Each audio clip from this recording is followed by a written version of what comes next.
So my phone died. I just got home. So just 2 more things to show you. So for this one, you're gonna be in that same position that I left you off in with sitting on your heels. And you're gonna stick your arm straight out to the side. You're gonna have your palm flat and out, perpendicular to the wall. So I like to imagine that my palm is flat against an imaginary wall. You can see that that's not completely the case. Forcing it there would be uncomfortable and unhealthy for me. So just do it however feels best, adds a little bit of tension in your body. And you're probably already feeling a little bit of tension here. So in your fingertips, in your palm, in your forearm, in your biceps. Those are some areas that you might feel it. And from here, I like to just keep my arm exactly as it is now and alternate between touching my right ear to my right shoulder and my left ear to my left shoulder. And I will do 10 on each side.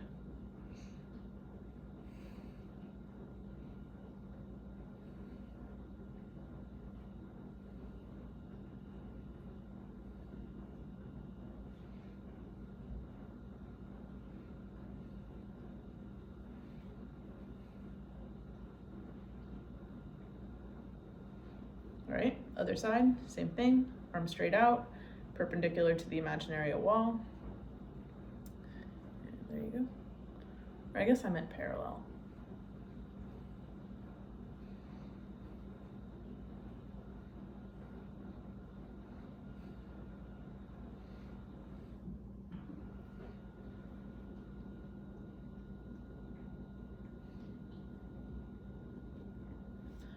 Beautiful. One last thing.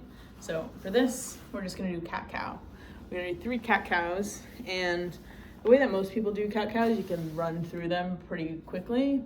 1 cat-cow taking about 2 seconds, but I like to really slow down this movement and try to take it 1 vertebrae at a time.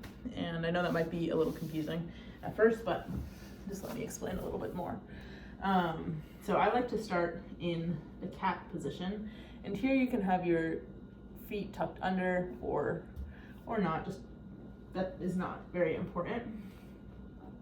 So arms straight into the ground, perpendicular to the ground. Back up a little bit. Starting in the cat, where you are completely rounded, your chin is to your chest, and your palms are really pushing into the ground. So your back is as far up. I like to imagine that there's string that's pulling the back of, like the top of my back up towards the ceiling. So you're getting pulled by that string, really, really pushing up, up, up. And then when I transition to cat, first I want to move my butt. So you'll see that the vertebrae that are closest to my butt are moving first. I'm actually gonna take this off so you can see a little better. And while I move those, I try to keep the rest of my body as still as possible until I reach the next vertebrae. So you'll see how my back is moving in a sort of wave as opposed to all of it moving at once.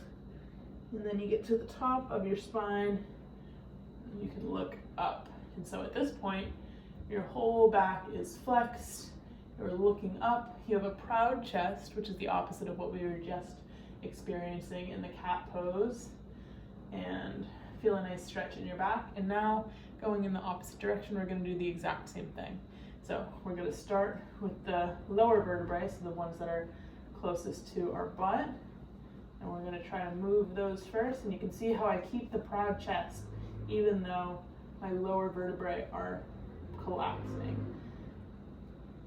And it's pretty intense. It's not a particularly easy thing to do, and I'm certainly not perfect at it.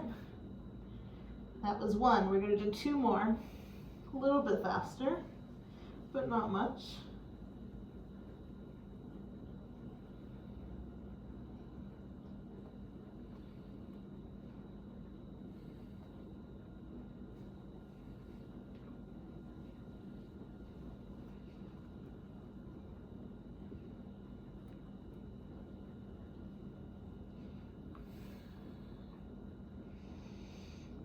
One more.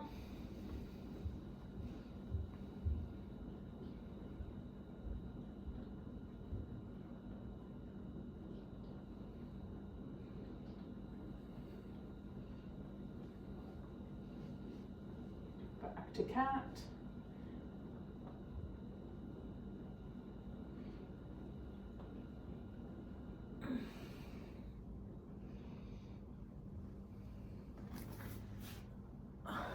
And there you have it. That is my stretching routine. Again, like I said, I try to do it a couple times a week. I think on average I do about 2 hours of stretching every week. There's a couple other things that I do here and there, but this is, if I tell someone that I'm doing my stretching routine, this is exactly what it is.